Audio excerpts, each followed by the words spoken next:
Most important and most repeated MCQs पढ़ेंगे जो बार बार paper में रिपीट होते हैं। और ये जो क्लास 6 की महंगी बुक है मेरे पास, इसमें हम ये कंटेंट्स हैं, इन्हीं में से रिपीट होते हैं बार बार। ये देखें, कंटेंट्स लिस्ट है। बायोलॉजी के जो बायोलॉजी है उसके 4 यूनिट हैं। 1 cellular organisation, 2 reproduction in plants, 3 balanced diet और 4 ह्यूमन डाइजेस्टिव सिस्टम। और इसके बाद केमिस्ट्री के हैं 3 मैटर, एलिमेंट्स, मिक्सचर, फिर फिज़िक्स के हैं। और फिर स्पेस एंड टेक्नोलॉजीज़ में सोलर सिस्टम में से बहुत क्वेश्चन आते हैं, इसमें से इलेक्ट्रिसिटी में से आते हैं, एवरीडे लाइफ में से आते हैं, मिक्सचर में से आते हैं, मैटर में, ये बायोलॉजी और फिज़िक्स और ये जो है स्पेस, इसमें से बहुत एमसीक्यूज आते हैं। ये बेसिक्स, क्योंकि ये क्लास 6 की जो है ना वो बुक है साइंस की, और इन्हीं में से वो बार बार रिपीट करते हैं एमसीक्यूज़। लेकिन वो एमसीक्यूज़ इस शक्ल में लिखते हैं ना, तो हमें ऐसे लगता है पता नहीं ये कहाँ से उन्होंने पूछ लिया। जैसे कि अब ये आपको मैं थोड़ा सा ना दिखाता हूँ। अब वो ऐसे एमसीक्यूज़ पूछते हैं, देखें इधर है, ये देखें पहला एमसीक्यूज़ यहाँ पर है, देखें। अब वो ऐसे ये स्टेम लिख देंगे ना, सवाल the basic unit of life, आगे सवाल या निशान लगा देंगे और पूछेंगे क्या है, सेल है, टिश्यू है, ऑर्गन है या ऑर्गन सिस्टम है। तो जिसको पता होगा the basic unit of life तो सेल है, सारी चीज़ें सेल से मिलकर बनती हैं। तो इस तरह वो फिर पूछेंगे ऑर्गेनाइजेशन ऑफ सिमिलर सेल्स को क्या कहते हैं, तो वो टिश्यू बन जाता है।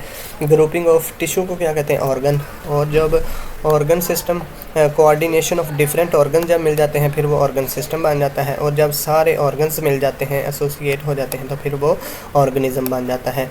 तो एपिडर्मिस किसको कहते हैं, outer covering of the organs in plants. Epidermis जो पत्ते की बाहर वाली तह होती है ना किसी भी चीज़ की, उसको कहते हैं एपिडर्मस। माइटोकॉन्ड्रिया किसको कहते हैं, ये एक सेल का ना हिस्सा है, ठीक है, सेल कोई भी हो उसका हिस्सा है माइटोकॉन्ड्रिया। पावर हाउस इसको कहते हैं, सारी एनर्जी ये पैदा करता है। क्लोरोप्लास्ट क्या होता है, विच स्टोर लाइट। क्लोरोप्लास्ट आपने वो सुना होगा, क्लोरोप्लास्ट मौजूद होता है ग्रीन कलर का पिगमेंट पत्तों में, तो जो वो सूरज की रोशनी को अब्जॉर्ब करता है और पत्ते में खुराक तैयार करता है ना, पत्ते खुराक तैयार करते हैं। तो जाइलम क्या है, जाइलम ये प्लांट के टिश्यूज़ होते हैं पौधे के, जो कंडक्ट्स करते हैं water from roots to the leave. ये इनका काम क्या होता है, जड़ों से पानी लेके जाना पत्तों तक। और फ्लोइम का क्या मतलब होता है, जो खुराक पत्तों में तैयार हो जाती है उनको पौधे के दूसरे हिस्सों तक पहुंचाना। तो यहाँ से ये एमसीक्यूज़ बनते हैं कि फ्लोइम का क्या काम है, कौन सी चीज़ जो रहती है वो ये वाली स्टेम बना देंगे ना, plant tissue which transport food prepared in leaves. तो नीचे इधर से 3 ऑप्शन दे देते हैं, यहाँ से ही बनते हैं एमसीक्यूज़। लेकिन उनको एमसीक्यूज़ लिखने का तरीका थोड़ा सा और होता है ना, वो एमसीक्यूज़ टाइप जो होते हैं ना जो पेपर होता है, इस वजह से ऐसे लगता है कि पता नहीं ये कहाँ से आ गया। लेकिन ये बहुत ही अच्छी बुक है। अब हम इसको पढ़ते हैं। ये देखें, इससे ऊपर एक बहुत ही अच्छी पिक है। ज़िंदगी की बुनियाद शुरू होती है सेल से, छोटे से, फिर टिश्यू बनते हैं, टिश्यू मिलके ऑर्गन बनाते हैं, ऑर्गन मिलके ऑर्गन सिस्टम बनाता है, और ऑर्गन सिस्टम मिलके इंसान बनाता है। ये देखें, ये टिश्यू थे, ये टिश्यूज़ और सेल हैं, ये टिश्यूज़ हैं और ये ऑर्गन्स हैं। ऑर्गन बन गया एक दिल, फिर दिल, बहुत सारे ऑर्गन मिल गए हैं ये वाले, और फिर एंड पे ऑर्गेनिज्म एक इंसान बन गया है, ठीक है। इसके बाद अब हम पढ़ते हैं, हमने पिछले जो क्लासें हैं क्या पढ़ा था कि ब्रेन क्या करता है। ये देखें ना, ब्रेन कंट्रोल करता है जिस्म के तमाम फंक्शन को, हार्ट पंप करता है ब्लड को through out the body, stomach क्या करता है, डाइजेशन करता है, खुराक हजम करता है, लीवर क्या करता है, ये एक बाइल जूस क्रिएट करता है जो कि खुराक को हजम करने में मदद करता है, फेफड़े क्या, लंग्स क्या करते हैं, ये गैसों का तबादला करते हैं, किडनी क्या करता है, ये यूरिन बनाता है, वेस्ट मटेरियल को जिस्म से निकालता है, जड़ें क्या करती हैं पौधे में, ये वाटर को और सॉइल्स और न्यूट्रिएंट्स जो है ना वो मिट्टी से जज़ब करती हैं, स्टेम जो है वो तने को सपोर्ट करता है, लीव्स जो हैं वो खुराक बनाते हैं।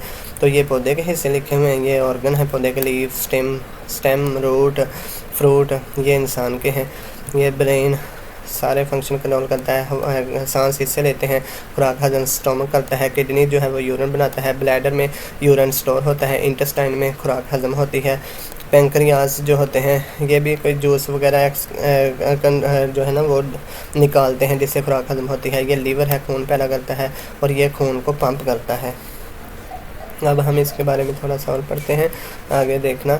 ये जो है ना ये इसका ये देखो, ये लिखा हुआ लाइट माइक्रोस्कोप क्या होती है, वो ऐसे बनाएंगे, which instrument used to see very small things. तो नीचे लिख देगा माइक्रोस्कोप, थर्मोमीटर, तो वो ऐसे लिख देंगे। तो माइक्रोस्कोप ये है माइक्रोस्कोप, इससे हम छोटी छोटी चीज़ों को देखते हैं, ठीक है। ये आप देख लें, ये माइक्रोस्कोप है, इससे एक एमसीक्यू बनता है। अब ये है सेल। तो सेल के बारे में सबसे पहले पढ़ते हैं। ये जो है ना वो हिस्से हैं उसके, सेल के पहले सेल पढ़ते हैं फिर सेल के हिस्से पढ़ेंगे। The concept of cell has been taken from the cells of honeycomb consisting of numerous small boxes. A cell is defined as a structural as well as the functional unit of the living organism. जो structural और functional unit है किसी भी, सारी चीज़ें cell से मिलकर बनती हैं। एक एनिमल और जो भी प्लांट है वो ट्रिलियन ऑफ सेल पर मुश्तमिल होता है। 50 से 60 ट्रिलियन सेल ह्यूमन बॉडी में मौजूद होते हैं। Cells are too small to see through naked eyes. इन्हें आम आँख है ना उससे नहीं देख सकते, ठीक है, ये बहुत छोटे होते हैं। माइक्रोस्कोपिक स्ट्रक्चर ऑफ प्लांट, ये देखेंगे सेल को अब ना बड़ा करके दिखाया गया है। ये वाला जो है पौधे का सेल है और ये वाला जो है वो एनिमल सेल है, ठीक है। ये एनिमल सेल है, इंसानों का सेल है, ये प्लांट सेल है। इन दोनों में जो है ना वो थोड़ा सा 2-3 चीज़ें होती हैं। सेल वाल इधर मौजूद होती है ना, इधर सेल वाल मौजूद नहीं होती, ये आपने याद रखना। ये भी जो है ना MCQs बनता है कि सेल वाल सिर्फ पौधे में होती है, इस वजह से पौधे सख्त होते हैं ना उनको हम, लेकिन इंसान का जिस्म बहुत नरम होता है। इंसानों में सिर्फ सेल मेम्ब्रेन मौजूद होती है। ये वैक्यूल इसमें भी मौजूद होते हैं। इंसानी जिस्म में देखो कितने वैक्यूल्स हैं सेल में, और इसमें देखो एक बड़ा वैक्यूल होता है, बस ये वाला, ये जो इतना बड़ा वैक्यूल है। और ये न्यूक्लियस इसमें भी है, इसमें भी है। साइटोप्लाज्म, ये पानी सा इतना जो भरा हुआ है, ये वाला पानी सा, ये पानी है सारा, ये वाला, इसको कहते हैं साइटोप्लाज्म। सारे ये जिस्म के जो सेल के हिस्से हैं ना, ये वाला, ये वाले, ये वाला गोगी कम्प्लेक्स, राइबोसोम्स, माइटोकॉन्ड्रिया, ये सारे इस पानी में तैरे होते हैं, जेली सी होती है उसमें, तो उसको कहते हैं cytoplasm.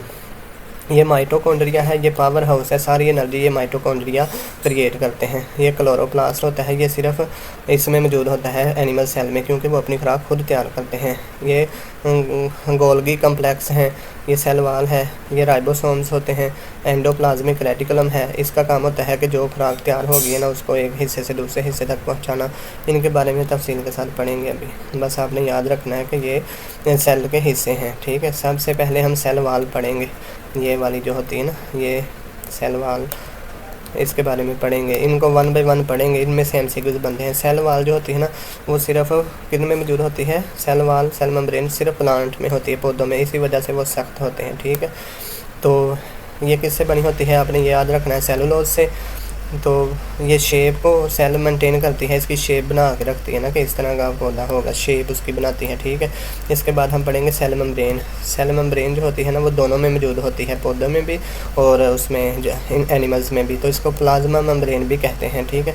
Cell membrane is composed of lipids and proteins. वो सेलुलोज से बनी थी ना, तो ये लिपिड्स और प्रोटीन से मिलकर बनी होती है। तो इसके बाद है न्यूक्लियस के बारे में पढ़ते हैं। न्यूक्लियस, ये होता है न्यूक्लियस, ये वाला न्यूक्लियस है, ये देखें लिखा हुआ ये nucleus is the most important. सारा जो ऐसे ना इसको ब्रेन कहते हैं इसका सेल का, देखना। Nucleus is the most important cell organelle in animal cell, it is located almost in the centre. जो एनिमल सेंटर होता है, एनिमल के सेंटर में होता है, और जो दूसरा होता है ना प्लांट सेल, उसमें साइड पे लगा होता है, क्योंकि उसका जो होता है ना वैक्यूल बहुत बड़ा होता है ना, एक ही वैक्यूल होता है। तो in plant cells are large vacuole pushes to one side of the cell, nucleus acts as a brain. तो पूछते हैं सवाल के सेल का ब्रेन कौन सा होता है, तो आपने कहना न्यूक्लियस, ठीक है। Nucleus is also bounded by a membrane called, तो उसकी भी एक मेम्ब्रेन होती है, उसको कहते हैं nuclear membrane. The material inside the nucleus is called nucleoplasm. Nucleoplasm contains thread like structures called chromosomes. तो जो न्यूक्लियस होता है ना उसके अंदर क्रोमोसोम्स होते हैं, जिससे आगे फिर वो नए सेल बनते हैं। तो नए बच्चे जो होते हैं ना, जैसे उन क्रोमोसोम्स की वजह से ही, क्रोमोसोम्स जो होते हैं ना वो DNA और